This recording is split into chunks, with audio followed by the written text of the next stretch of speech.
Hi, and welcome to the third lesson in my series of lessons on the playing of Earl Hooker. And Earl Hooker is one of the greatest, if not the greatest, electric blues guitar player of the 60s, 50s, and 60s. He could play so many different things. And as we go through I went through his playing for a couple months before making his lessons again, I was just astounded by how many different ideas I could pick up from his playing. In this third lesson, we're going to focus on some rhythm ideas, mostly chords and some rhythm patterns that he used in some of his songs that illustrate his style of playing and have some great ideas in them. I'm not going to cover everything, of course, but I'm going to try to give you a sampling of stuff that I think you can use in your own playing, or maybe just want to learn how to play. We're going to start out with some pretty simple ideas, rhythm chords.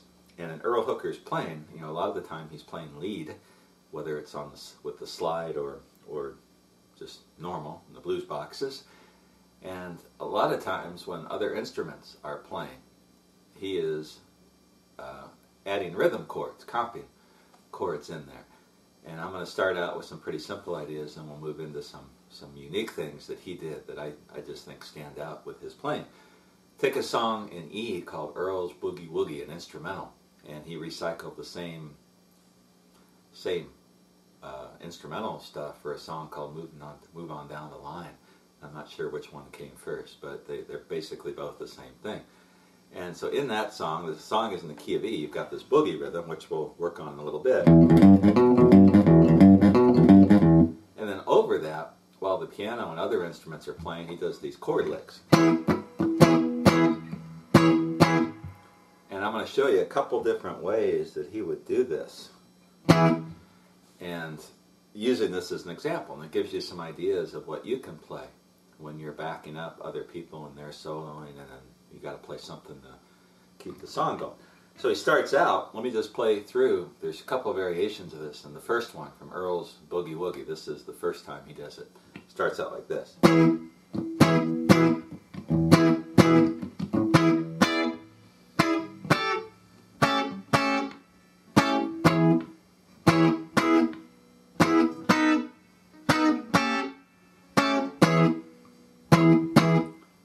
He's just doing some simple chords. I'm not sure on the sevenths. I'll show you what I think.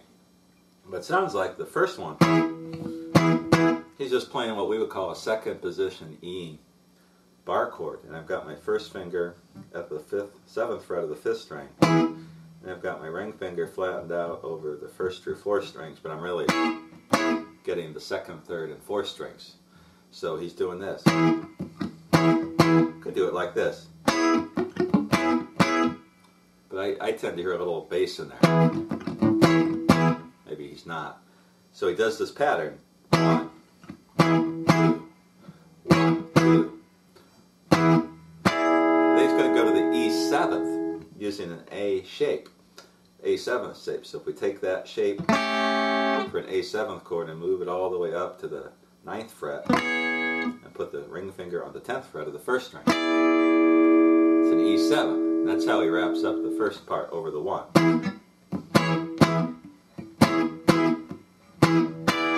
Then he goes to an A7. I'm not sure if he's playing it here, which is my F shape, A, and then putting my pinky on the 8th fret of the second string. Could be playing it normal, A7, first position, A7.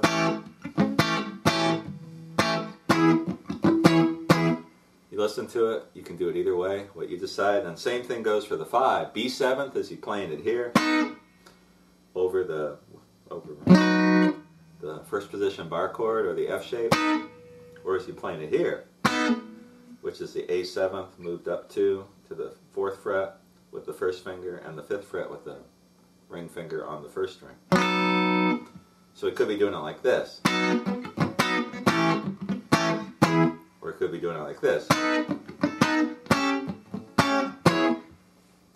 You decide.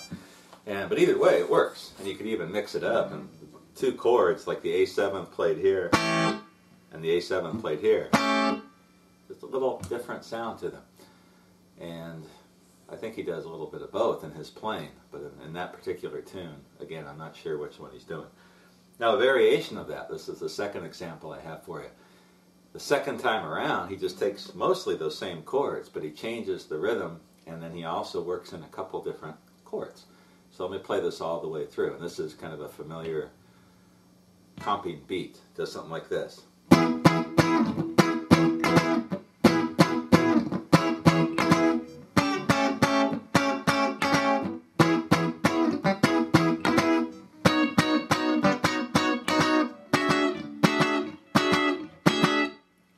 That's neat. And this will bring us to one of my favorite parts of Earl Hooker's playing, the Earl Hooker chord. Let's go ahead and start. So he starts out just playing that same second position bar shape. Well, I'm sorry, let me do that again. Sounds like Bill Haley in the Comets or something like that. Then he goes to A7. Again, you could play it here. And he goes back to the 1. Then when he goes to the 5, he's not playing a B7th, he's playing a B6th, or it's a B add 9th. So he's taking the F shape on the B, and then dropping the pinky on the 9th fret of the 1st string. And this is a chord that Earl Hooker uses every now and then, and so you get this. That's a add 9 chord.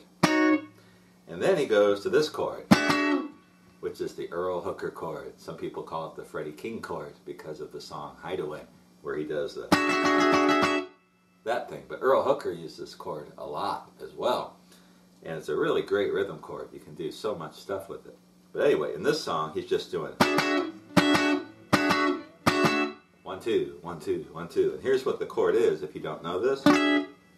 First finger on the 9th fret of the 1st and 2nd strings. My pinky is on the 12th fret of the 1st string. My second finger is on the 11th fret of the 3rd string. And then my ring finger curls over to get the 12th fret of the 4th string. And he just 1, 2, and then chokes it off by letting up on the strings or putting his right hand palm on the string. So one more time, all the way through.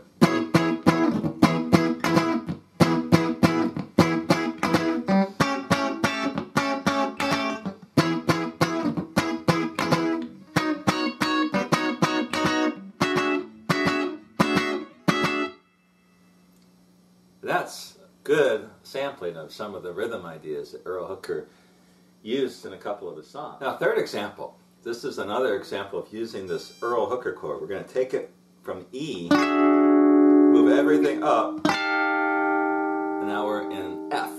And this next example, a couple examples, are from a tune called Swear to Tell the Truth, which is in the key of F. And early on in the song, he does a couple different variations with the rhythm pattern using this Earl Hooker chords. I think it's a 7th, F7 type chord, and 9th chords, which we haven't seen so far. So far we've seen him using 7th chords. So here's an example where he uses 9th chords. And as he's singing, as the song is being sung, he's playing these little vamp things. Now, let me go through it one time, and then we'll break it down. It's pretty easy.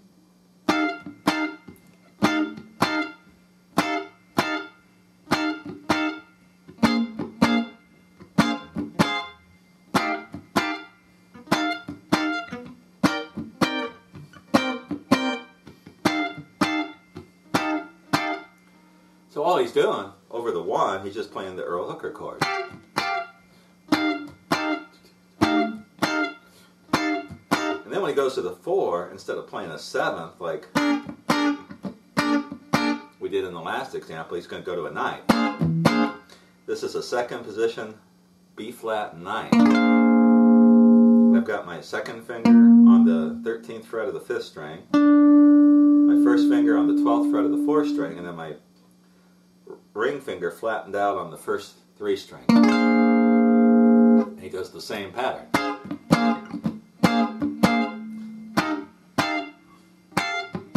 Then he goes to the C 9th, same shape as the B flat 9th, moved up 2 frets, and then back to the 1. And that's a simple little chord pattern that you hear him play on this song and kind of in some other songs.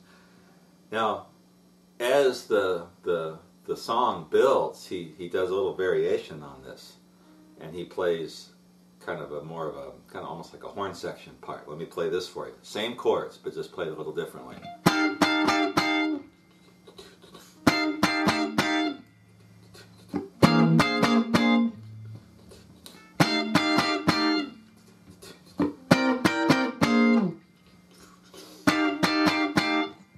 So what I'm doing is just changing the rhythm. It's one, two, boom, like a horn section. Again. And he does the B flat ninth. You can let it ring out or slide it, do something fancy there. Then when he goes to the 5, it's instead of this, he's going to actually move to the 5 to the 4. Which is a little variation, back to the 1. And so that Earl Hooker chord, the 7th chord, you hear him use this quite a bit as a rhythm chord. There's a tune called Frog Hop where he opens up the song. Something like that. Can't remember the exact rhythm. Got too many things going on in my head. But that chord, that's why I call it an Earl Hooker chord, because he uses it so much. Anyway, that is the next set of examples. So now we're going to move into the world of the Boogie Woogie bass. Actually, before we do that, let me take a look at my thingy here. And I've got an example of another use of the 9th chords. And there's a tune called Lotta Lovin', which is sounds like a guitar slim, like a New Orleans guitar gable type of thing. It's a 1-5 progression. So he does this really neat little thing with the 9th chord, and he combines a sliding 9th with an arpeggio, which is really cool. And this is an idea that I picked up from hearing this song. So the song's in B flat, and he does this. So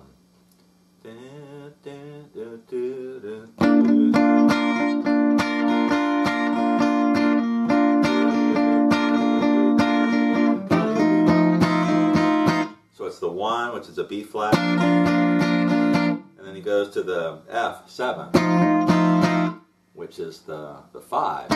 Over the 1, he's just playing almost like guitar slim, who's the Earl King type things.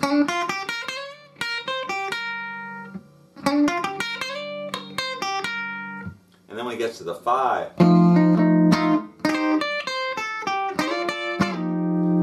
he does this little arpeggio combined with a sliding 9th, which is really a cool thing. And what he's doing, he's basically going to a F9th, but I think instead of making the second shape, the second 9th chord shape, he's just going to use one finger on the 1st, 2nd, and 3rd strings of the 8th fret, and then he's playing this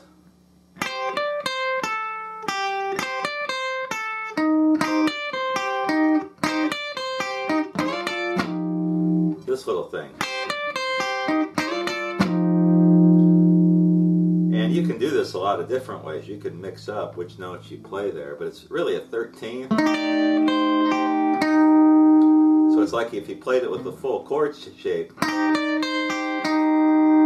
he'd just take his pinky and go to the 10th fret.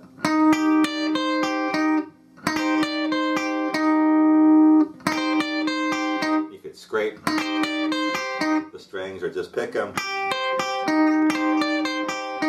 I can't help but scraping it there when I do that. So it's like this. And he just slides it to the 10th fret and slides it back. Again, I think he's using one finger.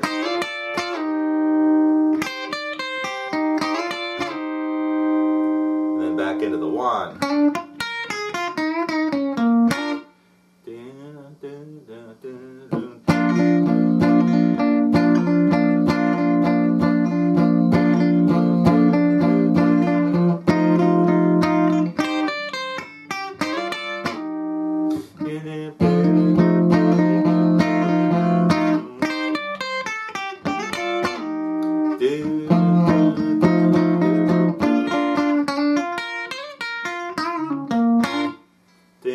and then into the song. So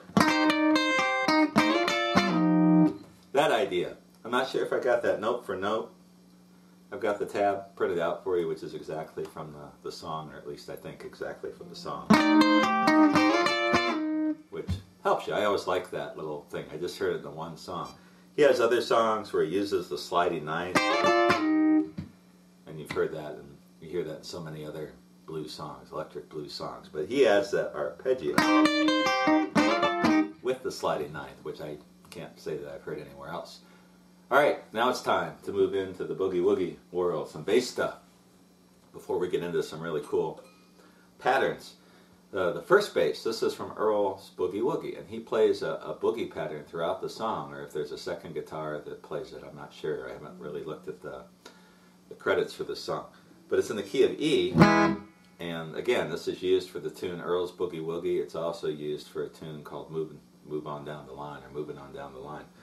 And it goes like this. I'll play it through one time and I'll show you some variations to go with it. This is a real standard kind of blues boogie woogie, but I love the way Earl Hooker uses it for this tune.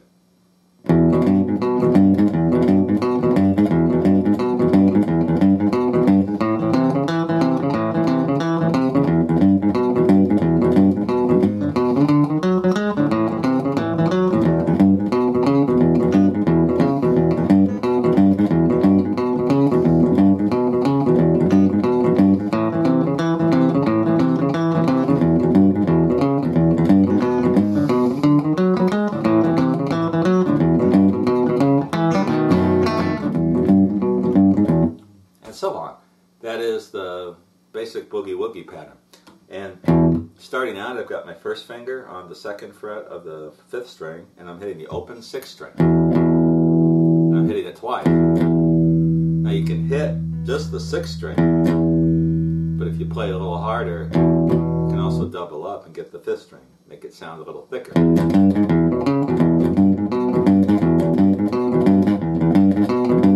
Pick the 1 string. So we're going open 6th string, 3rd to 4th fret on the 6th string, twice on the 2nd fret of the 5th string, and then back to the 4, 3, and the 4 on the 6th string.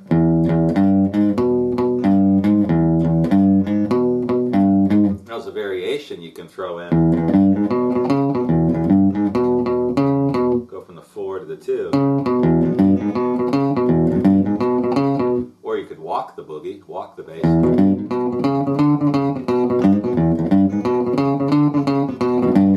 All sorts of ideas, but in Earl's Boogie Woogie, I think throughout most of the tune he's playing this. Then he goes to the A, does the same thing. Just move everything over. First finger on the 2nd fret of the 4th string, open A. Back to the 1. And then for the 5, gets the 2nd fret of the 5th string, and then goes to the 5th, 6th frets of the 5th string. And then the 4th fret of the 4th string. Or you could do, so I'm going to the 6th fret to the 4th fret on the 4th string. Check the tab out. Do the same thing on the over the 4 or the A. Or you could do lots of variations. So it's the 5, we're going over the B or the 5, then the 4, over the A, back over the 1 again. So there's a boogie woogie pattern that you could use for a great instrumental, or make a song out of it, or if you want to play Earl's Boogie Woogie, that's kind of what he's doing. Now another really cool bass pattern comes from a song called The Leading Brand, which is really a slide instrumental tune. But in this song, he does this really cool bass pattern, which I am currently thinking about putting together an instrumental based on this pattern, maybe throw in some variations. So I'm not shamelessly copying it completely, but I love this bass pattern. And the slide part, in the next lesson we're going to work on his Earl slide playing, but let me show you this through and we'll break it down. It's really pretty straightforward, using a lot of the stuff we just worked on, but a little different sound to it. So it goes like this. I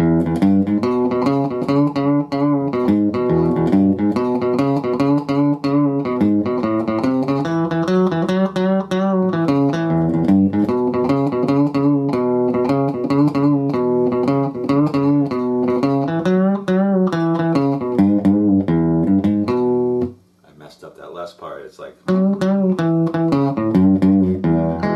then into the one. So let me just walk you through that real quick. There's another guy on YouTube from New Zealand named Darren Watson, I think it is, who does a really cool lesson on Earl Hooker's song, The Leading Brand, and he shows the bass rhythm. But I'm going to show it to you here, in case you don't find that. So he starts out with that same boogie woogie rhythm.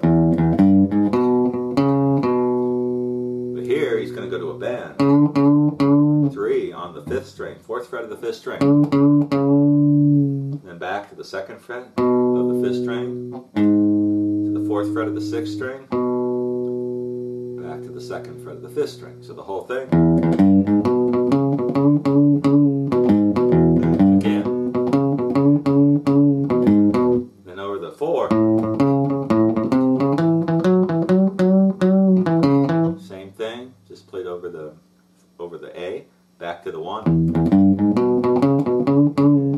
And then he does this.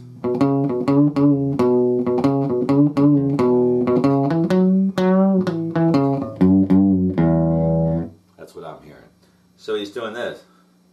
Comes over the 1. Then he's going to go.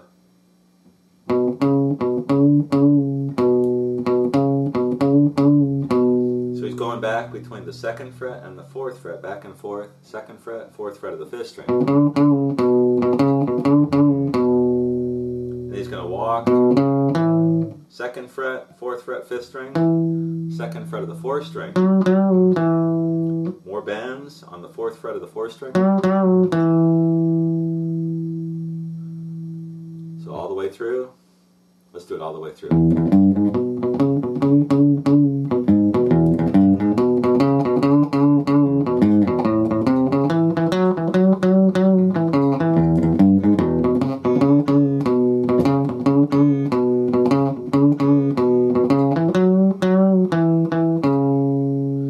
To the 4th fret of the 5th string, and the 2nd fret of the 6th string, bending down, and then open. So it's like this. I think he might go to the 2nd fret of the 5th string. You can do it either way. I think he throws in that note. And then he goes into the instrumental part. But if you're playing with a harmonica player or other guitar player, you could get a really cool rhythm going.